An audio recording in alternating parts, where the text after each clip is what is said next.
सहनाववतु सहनौ भुनक्तु सह वीर्यङ्करवावहै तेजस्विनावधीतमस्तु मा विद्विषावहै। ॐ शान्ति शान्ति शान्तिः। गुरुर्ब्रह्मा गुरुर्विष्णुः गुरुर्देवो महेश्वरः गुरुरेव परं ब्रह्म तस्मै श्री गुरवे नमः। तस्मै श्री गुरवे नमः।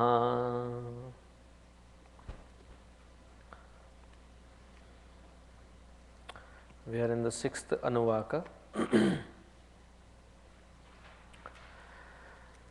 नमो ज्येष्ठाय च कनिष्ठाय च नमः पूर्वजाय च परजाय च नमो मध्यमाय चापगल्भाय च नमो जघन्याय च बुद्धियाय च नमः सोभ्याय च प्रतिसर्याय च नमो याम्याय च क्षेम्याय च नमः उर्वर्याय च खल्याय च नमः श्लोक्याय चावसान्याय च नमो वन्याय च कक्षाय च नमः श्रवाय च प्रतिश्रवाय च नमः आशुषेणाय चाशुरथाय च नमः शूराय चावबिन्धते च नमो वर्मिणे च वरूथिने च नमो बिल्मिने च कवचिने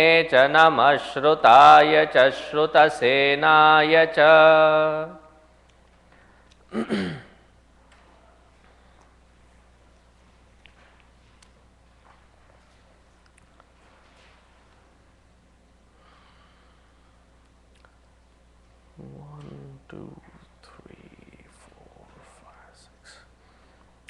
The sixth Yajush or the sixth mantra in this. Repeat after me. Namo Yamyaya cha Kshemyaya cha Nama. Sorry. Namaha will go with the next mantra. But I don't think he will object me saying one extra Namaha. Salutations Namaha. Yamyaya cha Kshemyaya cha. We have done Somyaya, Sobhyaya cha Pratisaryaya yesterday. Yamyaya cha. Yamyaya cha. To the one living in the Yamaloka. To the Lord Yama himself. Kshemyaya cha, to the one who are living in the Swargaloka or Brahmaloka. It can mean both. So, as I was reading this, one thought that occurred. If he is Yama himself, why did he have to fight with him, fight with Yama, when it was dealing with Markandeya? Strange, right? It's like right hand fighting with left hand.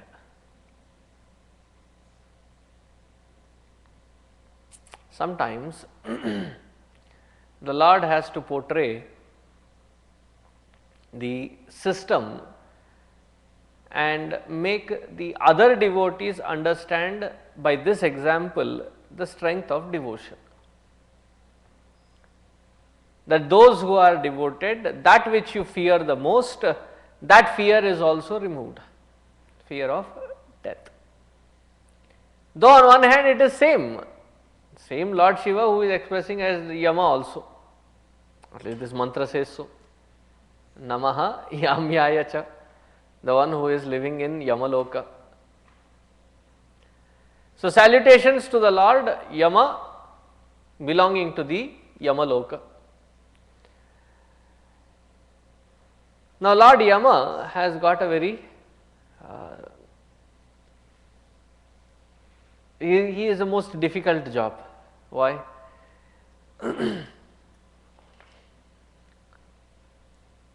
On a funnier level, his home address, if you type in GPS, it is in Swarga. And where is his office? In between Swarga and Naraka. And every day he has to travel up and down.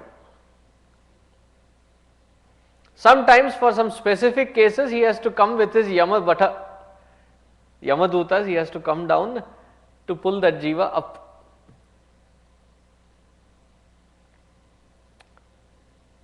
And what does he have as a transport? He has a he buffalo. Therefore, I call that he buffalo as Yamaha.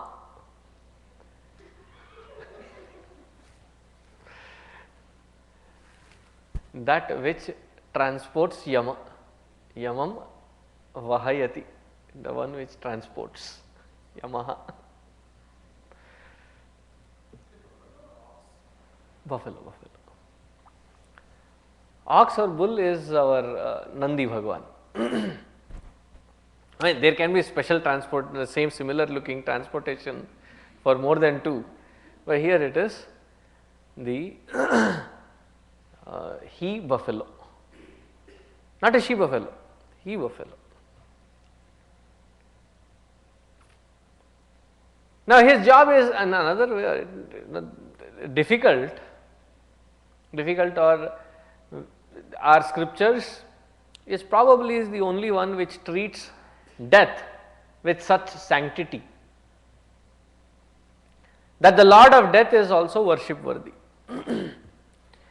Imagine if he were not there, what would have happened to the world's population?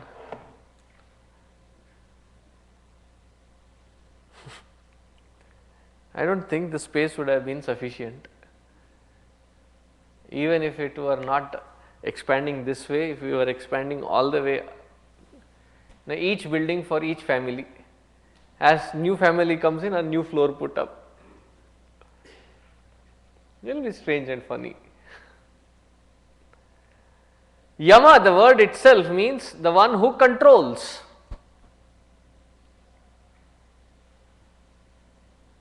Yamayati, the one who controls.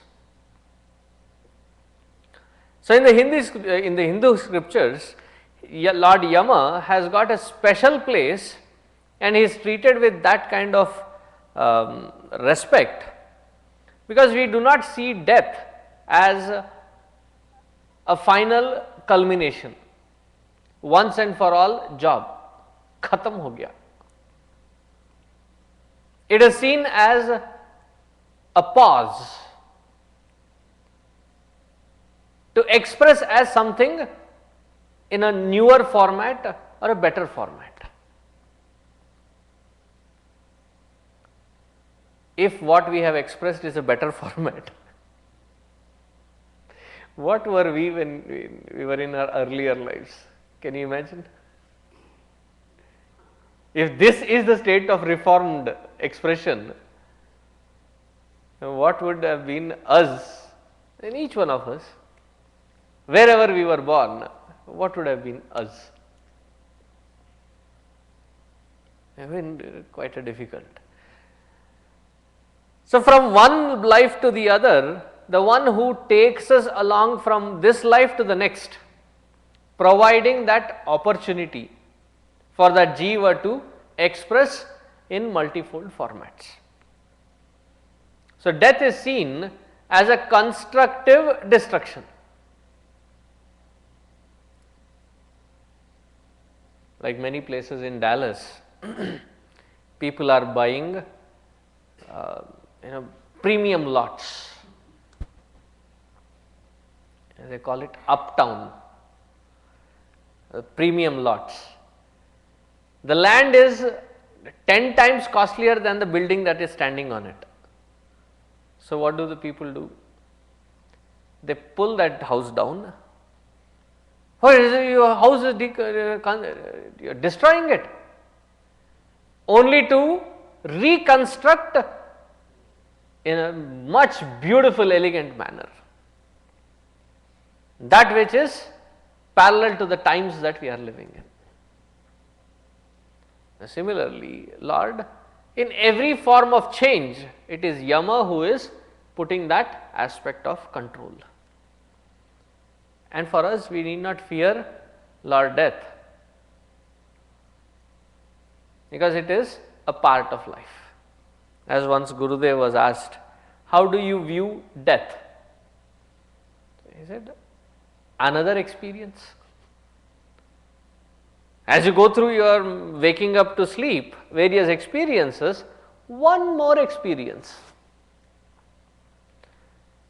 So this Lord who controls the entire creation aptly to create and to have that balance. So to that balancing aspect of this creation, our salutations and prostrations. Yamyaya cha. Kshemyaya cha. Kshemyaya cha. That where there is the experience of extreme joy. So one meaning is Swargaloka. So when Lord Yama tells Nachiketa that you will come to Swarga to experience all the Sukha, so then he was a very smart kid. He had such smart replies. So he says, definitely it will be lot of Sukha, na tatra tvam na jaraya viveti. Because in Swargaloka, there is no jara, jara is old age. Why? There is no ashana pipasa, there is no hunger or thirst. And na tatra tvam, you are not there to threaten us that we can be killed. And therefore it will be Sukha only. A very good apt definition given by Nachiketa. So Swargaloka is one meaning, that you acquire lot of punya here so that you can go spend it there. And that's how it is. Like there is a small child's mentality. What are you saving all this for? So that I will go to say Disney World or some kind of a road trip or something. Another meaning of it is Brahmaloka. That is the sadhana that is done, there is a krama mukti acquired. Even in Brahmaloka, there is absolute bliss, unhindered by old age, death, hunger or thirst. Have you ever imagined, have you ever spent a thought, if there were no hunger and thirst, what would have happened? Knowing us human beings, we would have been a lethargic lot.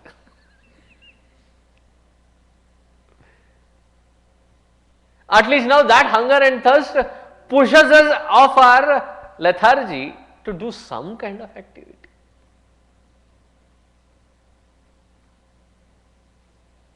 So having gone there, does that lethargy continue? No. There it is called such a Shuddha.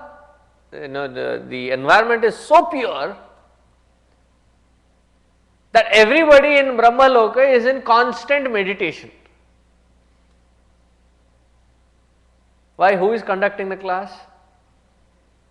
Brahmaji is conducting the class. So this is how I visualize. With one head he is handling the upper worlds.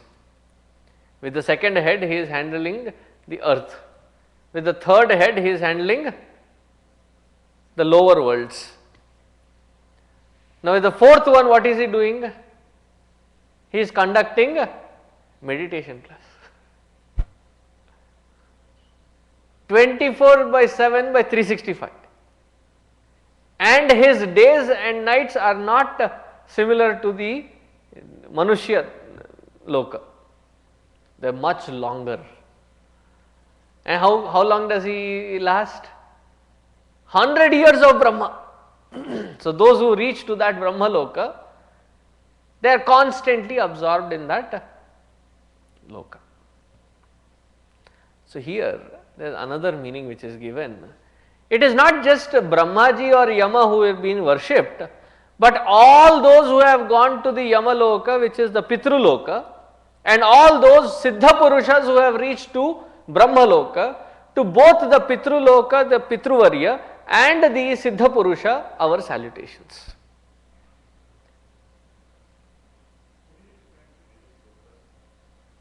Not now. So in the Pitru loka, who are they? They are our ancestors, to whom we offer our salutations yearly once through that Shraddha that is performed. Now the Shraddha performed here in the Manushya loka is yearly once, but for those who are in the Pitru loka it is daily once.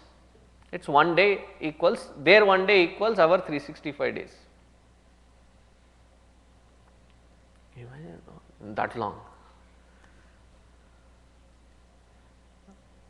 So in their Pitru loka, when we offer our Shraddha, the very offering is called Shraddha. The bhava of Shraddha being offered. Shraddha, our faith and respect offered to them. For whatever they have given, how much ever small that they have given, to make me at this stage wherein I am able to appreciate, I am able to have the opportunity to sit, explore the Vedanta Tattva so that I can reach to the core of my own existence. Each one of us have had various experiences growing up. And each one of us, if not going through those experiences, do you think we would have come here? Though in all technicality, I tell, why am I here? Have I told you this? Why am I here in this country? Because you are here. And all jokes apart, if the Prarabdha was here, then probably I would have been speaking to a different crowd. Where we are is not material, it is immaterial. But we have the opportunity, and for this great sanctified opportunity to have that exposure to the Vedanta Vichara, to all those Pitru Loka, our ancestors, our salutations and pranams. Yamyaya cha. Kshemyaya cha. Those who have reached to the Kshema Loka, which is Brahma Loka, to them, to those Siddha Purusha, Siddha Mahatmas, my salutations and prostrations. Why? Now that I have this opportunity to learn, may I realize this here and now. Bless me, O ancestors, O Siddha Purushas, so that this path is clear in my head. Yamyaya cha, kshemyaya cha. Now another way to look at it is, kshema, what does kshema mean? How do you translate kshema in English? Safe, well-being. Any other words? Sanskrit has a very beautiful way to define this. Kshama? No. Kshayati ashubham iti kshemaha. That which removes all ashubha, therefore it is called kshema. Therefore it is called well-being. Why? Because it removes all ashubha. So salutations to the Lord, who in his benevolence, who constantly gives us various experiences, so that at every aspect intersection of our life, he keeps pushing us towards that state of well-being. That state of well-being wherein there is no Ashubha. Now, if you look at it, if every experience is considered as pushing me towards that Paramatma Tattva, can that experience be called Ashubha?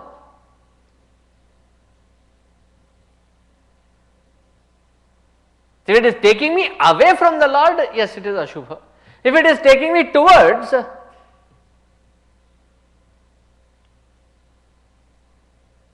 therefore there is always Kshema.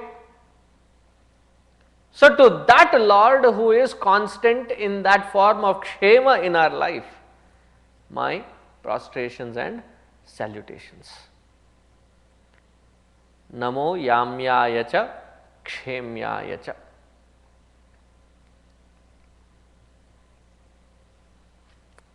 So, the Lord who is in the form of well-being and the one who gives us the blessings of well-being. So, both aspects of Lord I salute constantly. Namo Yamyaya cha Kshemyaya cha. Continuing, repeat after me. Nama Urvaryaya cha Khalyaya cha. Salutations to the Lord in the form of things that are growing on this earth. Urvi, Urvaryaya. Urvi is earth, Urvaryaya that which is growing from this earth. Khalyaya cha, to the Lord who comes in the form of grains. Now there is a lot of explanation to be done how Khalyaya becomes grains. The simple meaning is to all that which grows on the earth and to the one who expresses in the form of grains. Khalyaya.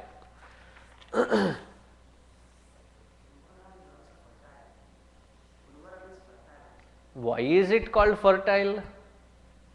Because earth, Urvi, is always fertile. Therefore, Urvara becomes fertility. That is why earth is the very, when we have been surviving on this earth for billions of years, and still she is constantly providing because her nature is of fertility. She constantly keeps providing. Therefore, fertilizer gets that meaning of Urvara.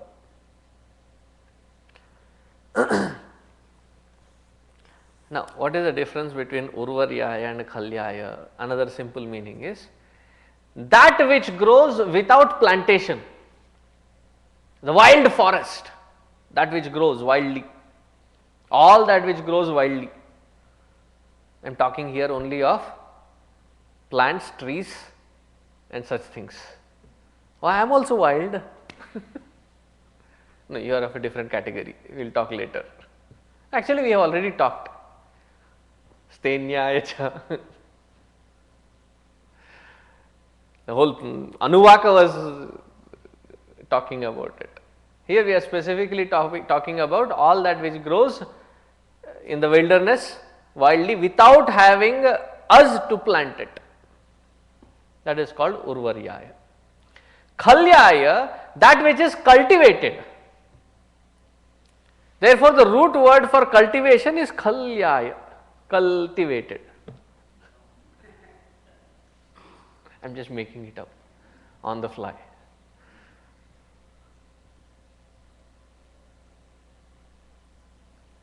That which breaks open the earth and grows naturally all by itself.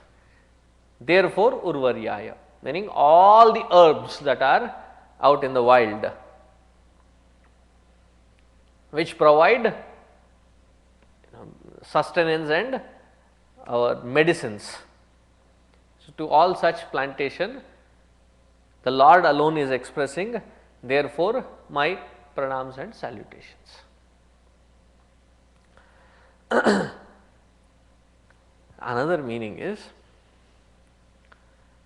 now for the karma, upasana, jnana, to give the maximum benefit of that karma, that upasana or jnana, one of the most key ingredients is pure antakarana, shuddha antakarana. So, with that shuddha antakarana, when you perform the actions reap the best results. When you perform upasana, it reaps the best of the upasana phala. Jnana Paramatma Tattva. Therefore, that single pointed pure mind is the field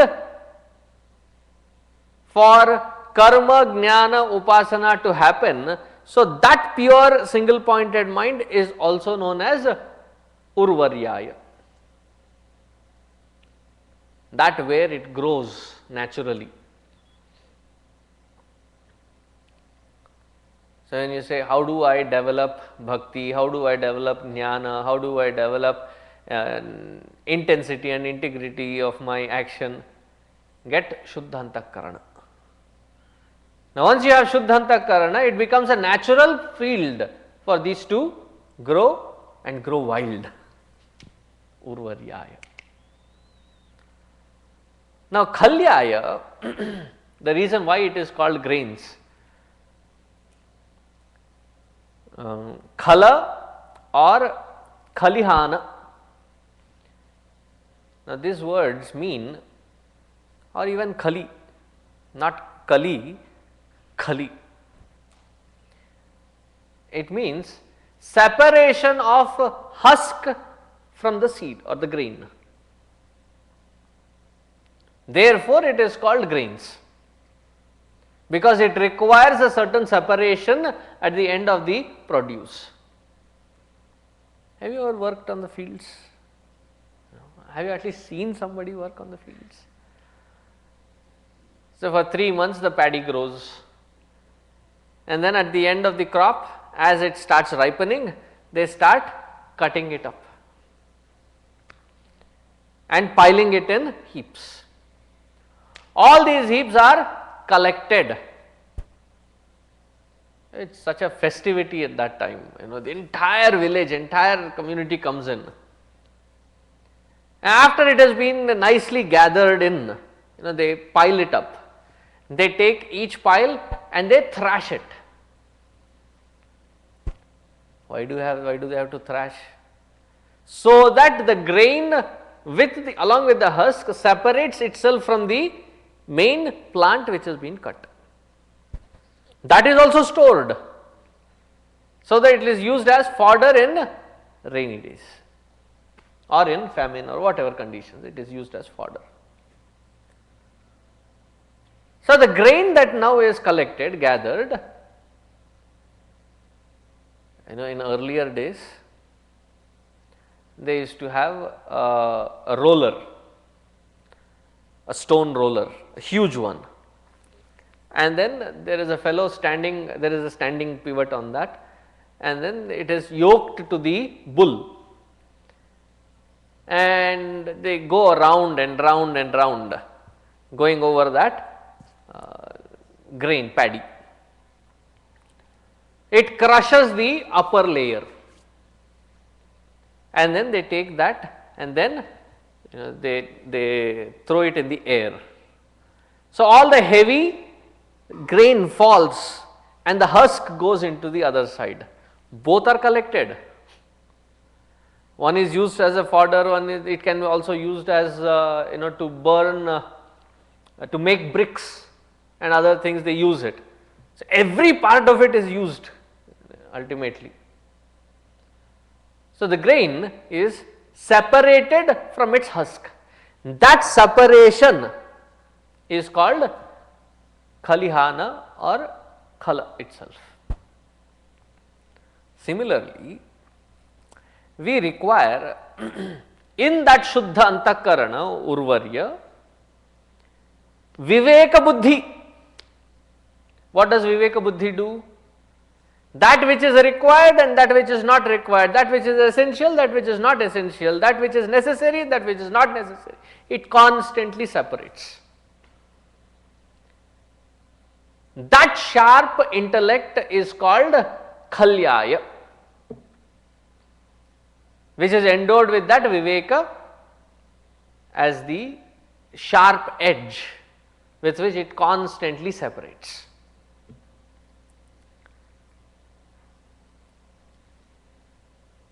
So, two meanings given, Urvaryaya, Khalyaya. Now, there is another meaning that in doing our sadhana, the entire body is to be applied. Therefore, if you see the Upasana Paddhati, you have every organ of perception and action put into that one direction. So, feet are tied down, you are supposed to be sitting straight. And once you take the sankalpa, you are not supposed to be getting up to receive somebody or receive a phone call, or you stay there. And then as you are performing the puja, you are using your hands. You are uttering the mantras, you are using your mouth. You are hearing the mantras so that you are not making any mistakes. I have seen a couple of them, when they make mistakes, immediately they tap or slap themselves, right? You hear it. Your eyes are fixed onto that form which has been beautifully decorated. Ghrana, you light the incense stick because the kitchen should not be a disturbance. Otherwise, have you seen those Mickey and Donald and cartoons, Ratatouille and other? When there is smell coming out, with that smell in the air, they start floating along and going towards where it is coming from. Similarly, our mind, it floats. So, to ban that through the ghrana, through the smell, we have the incense.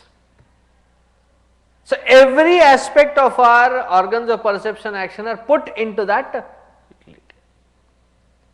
So, that field of this body which has to be used and directed towards the Lord is called Urvarya, and that sharp buddhi is called Khalyaya, which makes the sadhaka efficient in reaching to the Lord consistently. So, Urvaryaya, Khalyaya, that which takes us to attain to that Paramatma. Nama Urvaryaya cha Khalyaya cha. So, Khalyaya, that which constantly separates good from bad, Atma from Anatma, and takes towards the Atma. Many of us today have that discrimination, and what do? Satsang, movie. We do the discrimination, but it is not sharp enough. It is not bright enough. That bright, sharp Viveka Buddhi is called Khalyaya, and that directs this body, mind and intellect to constantly strive towards that Paramatma. So, this becomes the sadhana. So, to that prepared mind and intellect, that prepared body, mind and intellect which is turned towards that Paramatma, my salutations. Here the salutations is to the sadhaka as well. Why? Wish we had that opportunity. You have that opportunity. God be with you. Or may the force be with you. Khalyaya cha, Urvaryaya cha, Khalyaya cha. Now, moving to the next mantra.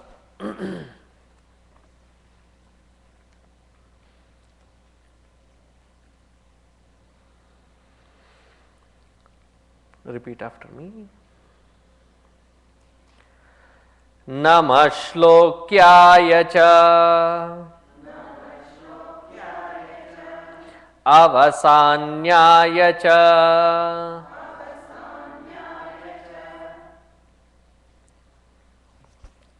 Shlokyaya cha Namaha.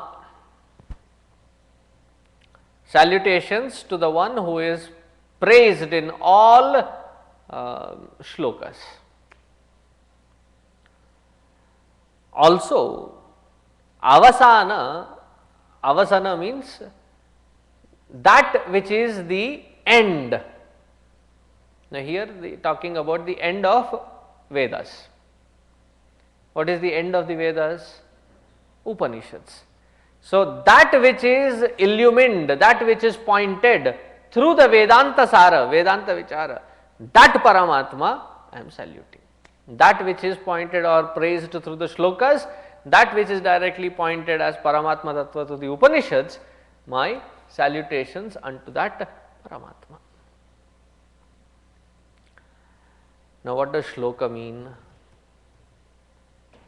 Shlokyate anena iti shlokaha. Okay. What does shlokyate mean?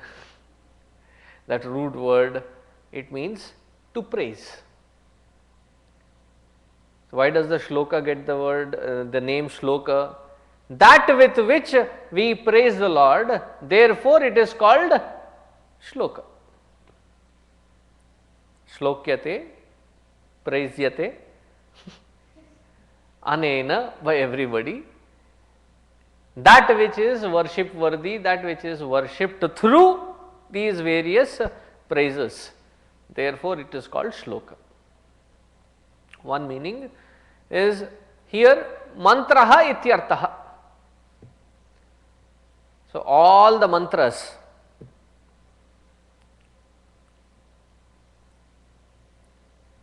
even the Brahmana part says tadesha shloko bhavati, meaning in order to prove that there is a shloka, though technically all the Veda mantras have to be called as mantra and not shloka, but Veda mantras have also referred to themselves as shloka, so it is okay to refer to it as shloka because it is praise of the Lord. So, where do we find these shlokas? The entire Veda mantras are the very expression of the Lord. So, to that Veda Murti is very incarnation of the Shabda Rashi in Vedas, my salutations.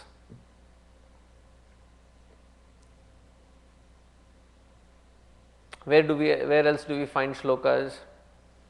We find it in Itihasa. Now, how many Itihasas do we have? 2 Itihasas. And what is the main subject of both Itihasas? Isn't it the Lord? One is about Rama, the other one is about Krishna. One is called Ramayana, the other one is called Mahabharata. And both are talking about focusing on the Lord Himself. So, that which praises the Lord and His glories through Itihasa. The third one is Purana. Every time the word Purana comes, have to mention and salute the greatness of Bhagavan Vedavyasji. What an amazing individual. If not for him, in that particular cusp of time, I don't know what would have happened to our Hindu scriptures. Probably that which we have now would not have been had by us.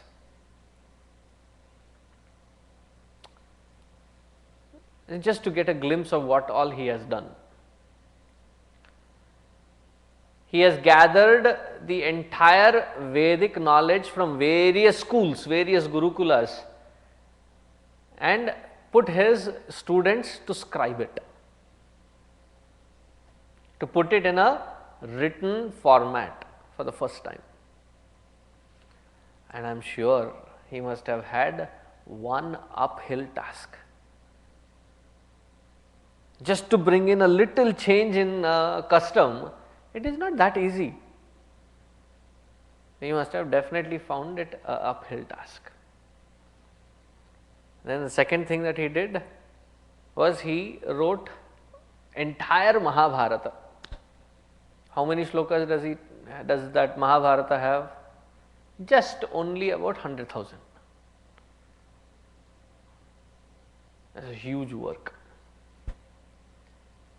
Added along with that, various gods and various devotees of various gods and all their stories were flying all over the place. What did he do? He chronologically organized for each god the glories of the Lord as well as the great efforts put by the devotees to reach to that godhood. He put it in a very systematic order, and he put it through 18 major Puranas and 18 minor Puranas. What an Herculean task again. Vedas itself is a Herculean task. Just to read and memorize the entire Vedic literature, we need about 48 years. Just to read it and memorize it. 50 years gone. And to apply it only after that. Added along with this particular thing, he also wrote what is called Brahma Sutra. Any question about the Hindu philosophy, the basic tenets, to remove the ultimate confusions in every aspect of life and living, he has compiled sutras, nuggets of wisdom, pointers, directions given in 555 sutras. Whether it is Advaita, Vishishtadvaita, Dvaita, or Gaudapadiya or Nimbarka, Vijnanavada, Kshanika Vijnana, whoever has to speak on whatever about Hinduism, they have to refer to this 555 sutras. They are called Brahma Sutras. What an effort to compile everything in a very beautiful, crisp manner. It is unlike his style. Sometimes, like for me, to write something as an article is very difficult. To write a book can be a very difficult task for me. But on the same topic, you give me an opportunity to speak on it, probably I will speak well. To be able to write, it requires that skill. To be able to speak, it requires that skill. Though once you put in the grinding machine of Sandipani Sadhanalaya, both are rubbed in. Now what was his Shaili? Vyasa, that who expands everything. So look at the various things. Mahabharata, simple story, he just expanded it to 100,000 shlokas. All the Purana and Upapurana, he just expanded it. And suddenly now he has to do a short version, concise expression. And he put everything into sutra form. Along with that, do you think he has done? No. Along with that, he has also written something on the essence of Ramayana and its significance. Symbolic significance of Ramayana. It is called Adhyatma Ramayana. Is it done? Not yet. He has also he has also given commentaries on great works like Patanjali Yoga Sutras. One of the most profound commentaries is of Bhagavan Vedavyasa. Vyasakrita Bhashya is one of the most profound bhashyas that you can find. Are we done? No. He has written stotras and various kinds of praises on all forms of gods and goddesses. And that must have been on his idle time, free time. I am guessing there must have been, at least a handful of scribes running after him, that he would turn and say, this is for you, blurt it out, they write it down. And he turns to somebody and says, this is the interpretation for that particular mantra, they write it down. It must have been constant work. All these shlokas that we have of Itihasa, Purana, is because of that one Veda Vyasa. So, to all these which are written by him, it is the expression of the Lord. To that expression of the Lord in the form of Shabda Rashi are salutations. And the last one is the Smriti.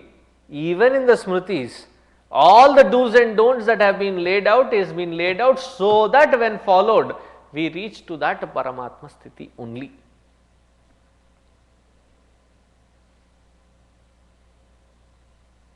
Namaha Shlokyaya cha.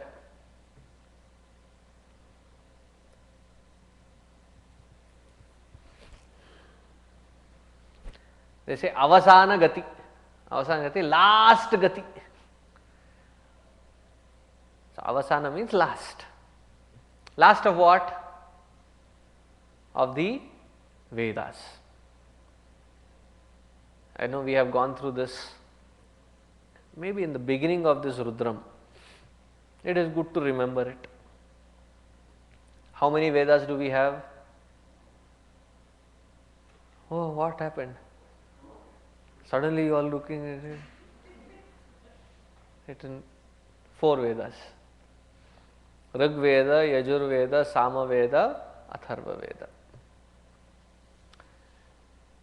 Then there are Vedangas, then there are Upavedas. All form the Vedic literature.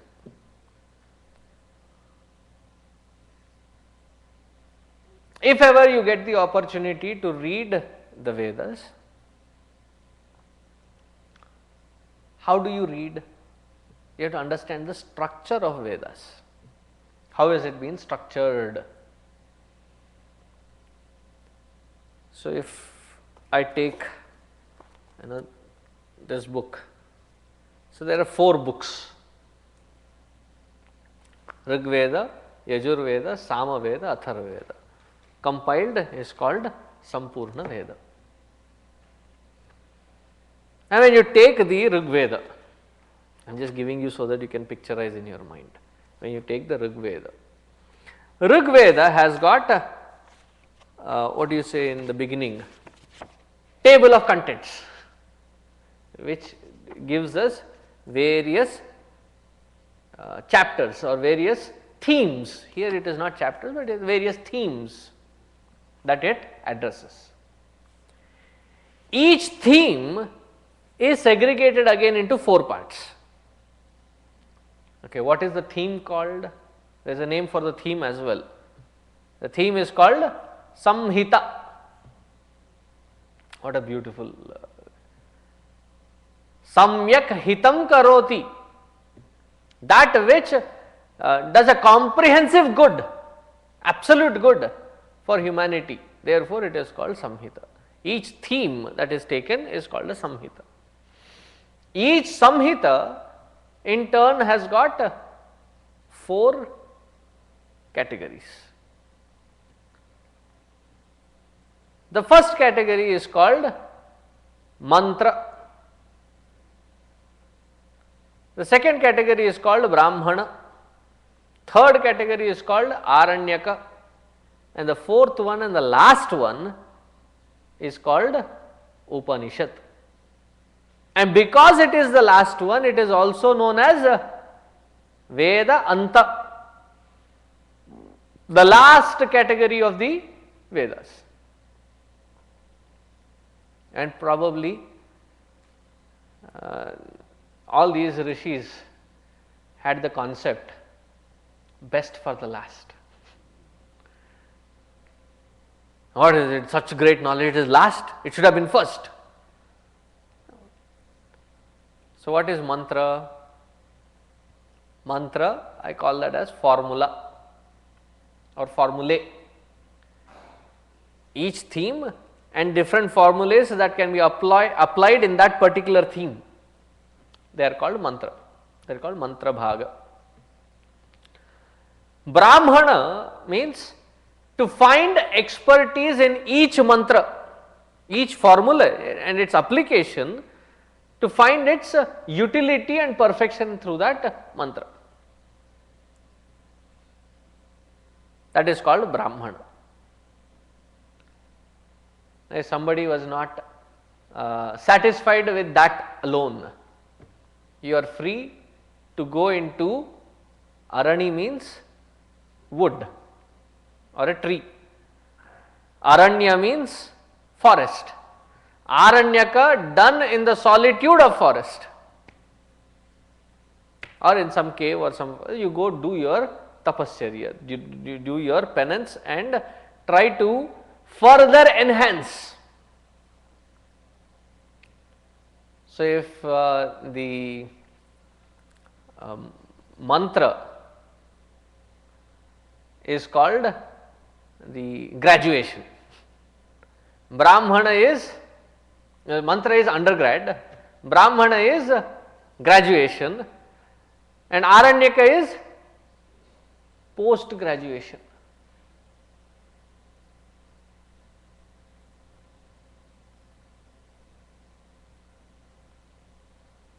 Because you do lot of research in that Aranyaka. Culmination of each theme, each mantra, each Brahmana ends in the final culmination is that knowledge that the self alone is truth.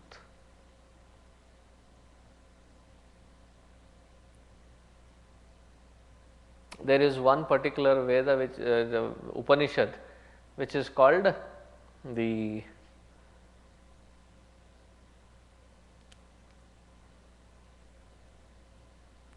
Sthapatyopanishad. The truth understood by those who are architects, and what they talk about is profound truth of that Brahman alone.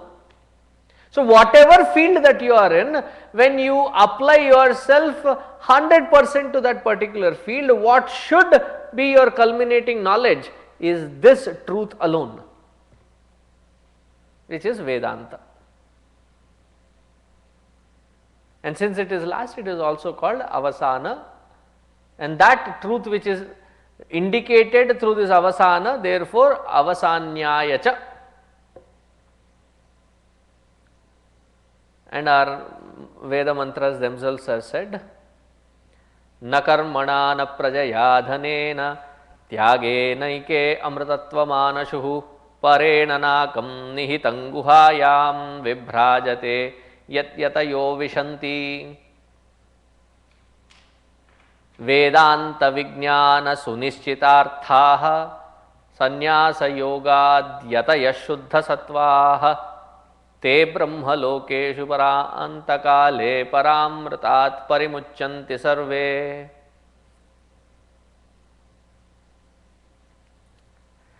Na karmana, na prajaya, na dhanena. Have I told you the other version of it? When I was new in Saket, the very first time I heard it, I was tickled. Because the way it was chanted, it was na karmana na prajaya dhane na tyage naike amritattvamanashuhu. The whole meaning gets chopped off. So, the way we were reading in Saket, it meant entirely different. What did it mean? Neither by karma, nor by progeny, nor by tyaga. You find that ultimate truth. How do you find it? Dhane eva. I said the capitalism has not just penetrated every other country, but it has penetrated into the mantras also. Therefore, when we are chanting it, it is not dhane na, but it is dhanena, one word. So, that immortality which cannot be found through progeny or karma or through dhana, securities, can be found only through tyagena eke. Only through eke. Tyaga, renunciation. Another meaning, tyagena eke, renouncing that one. Which one? The ego. Tyagena ahankara. Tyagena eke amrutatvam anashuhu. You have a probability of getting firm abidance in that Paramatma Tattva. Now this Paramatma Tattva, where do I find? Okay, what does this Paramatma Tattva do? Paramrutat parimucyanti sarve. Parimucyanti.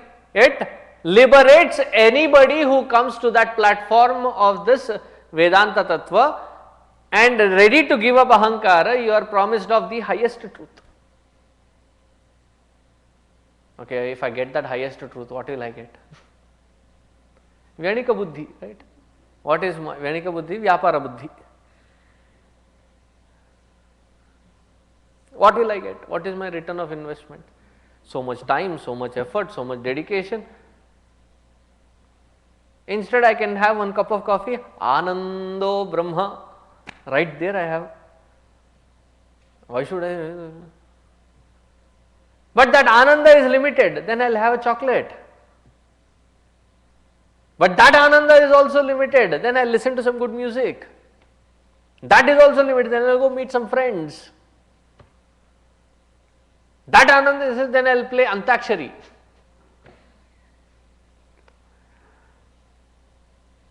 This is impermanent, that is permanent happiness is what is guaranteed.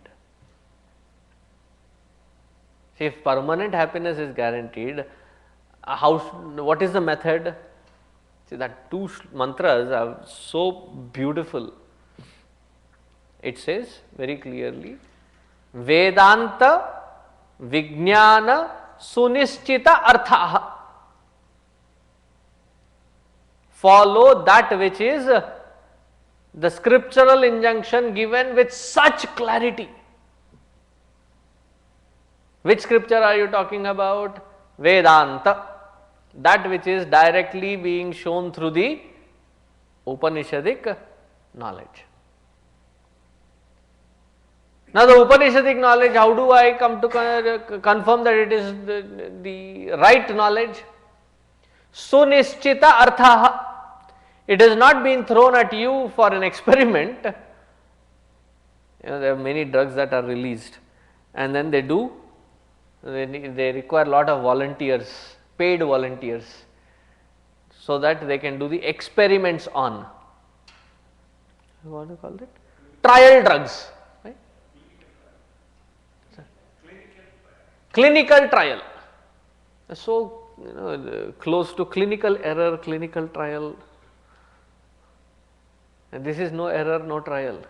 Sunischita arthaha, they have already have confirmed directions and meaning as it has been experienced by various masters. All the way from the first created up until now. Sunischitarthaha. Vedanta Sunischitarthaha. How is that Sunischitartha? It is not just a textbook knowledge, it is Vijnana. Vijnana, Jnana, it is a textbook knowledge. Now many of you who have come for this class may not understand Rudra Tattva. I am just claiming it, you may understand as well. May not understand Rudra Tattva. Rudra Tattva meaning experience of the Rudra himself. But that which is stated in Rudram, the words now have a meaning. That is called Gyana. How do we transform and translate this Gyana into Vijnana? Shravana has been done. This is the grace of the Lord that we have been put in an environment to get Shravana. Later what happens is our Purushartha. Purushartha, our self-effort. We cannot say that now that the Lord has put this knowledge in front of me, may He churn it into Vijnana and put it directly into my brain. No, that is your effort. So, after Shravana comes Manana. What does Shravana do?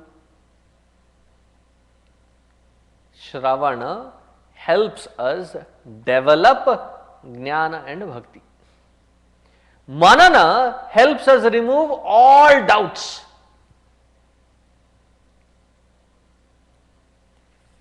And what does the next step do? Nididhyasana.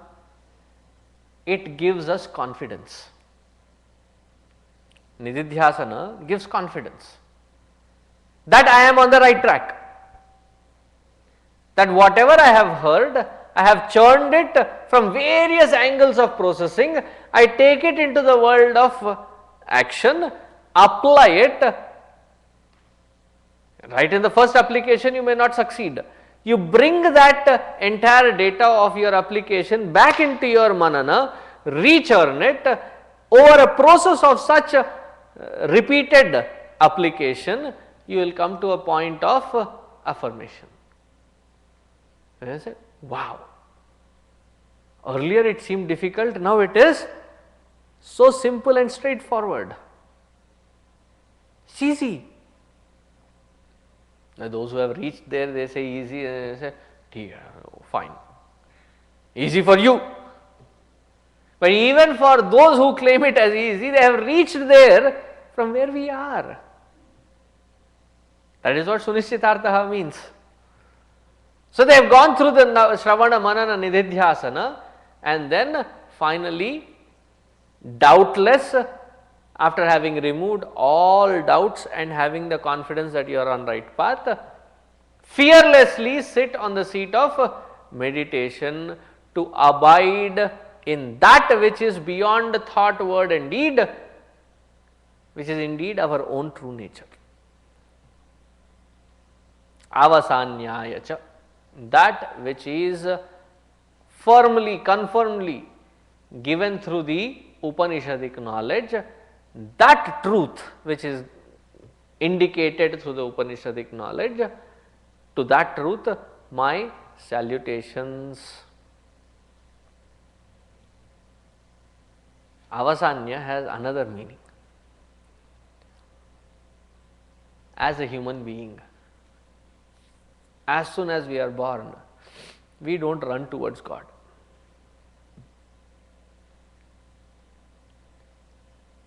Until we have tested everything. One generation tells the other, beta, उसमें कुछ नहीं है. And the beta looks at the well-wisher. You are right. That is why everybody is running towards it.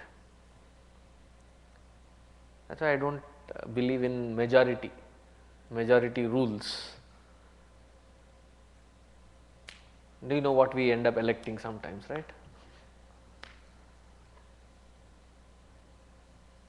The majority seem to be running towards one direction and our mind seems to be running there. That becomes our point of interest. But what is it that is instigating? To find that one which seems to fulfill. I try everything. World of space, world of people, world of things, world of beings, world of various interactions that I test. That way we are very persistent scientists. They are constantly testing everything. So technically each one of us is Parikshita. Who was Parikshita? That who was doing pariksha of everything, testing everything, to see if it is that Paramatma who saved him when he was in the womb. We are also saved in the womb, therefore we are coming out. Now having come out, we are doing pariksha. Having tested everything, the final paryavasana, paritaha asamantat, having tested everything, finally you come to a conclusion. Anyatha sharanam nasti, he Prabho tvameva sharanam mama. Because it becomes our final abode of dedication, having reached where there is no point turning back to that finality of our life. I am not talking about the brahmacharya, grihastha, vanaprastha, sannyasa. We have lived a lot of lives. The finality of all these expressions is in finding that avasana, which is indicated through the scriptures, through the Upanishads, and it becomes my final effort to finally merge into. Therefore, to that finality of my all kinds of expressions so far, because that becomes my final abode. Having reached where I don't have to turn my head towards anything new or in anything, because there is nothing more attractive, that nothing more which can distract me from this sole purpose. That is the avasana, and that is the Lord. To that final abode to which I can dedicate myself to is the Lord. Therefore, to that Lord my salutations and prostrations. Namah shlokyaya cha avasanyaya cha. We will read the next mantra, but see it tomorrow.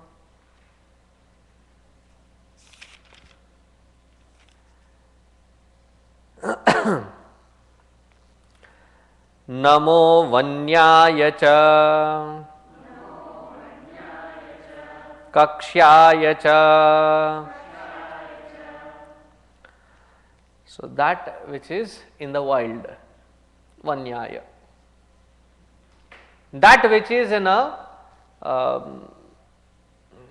regulated kaksha. Kaksha is that which is regulated, in a regulated mode. To both that which is in the wild and that which is regulated, my salutations, because it is the expression of the same Paramatma. That we will see tomorrow. Om Purnamadaha Purnamidam Purnat Purnamudachyate Purnasya Purnamadaya Purnameva Vasishyate. Om Shanti Shanti Shanti. Harihi Om. Shri Gurubhyo Namaha. Harihi Om.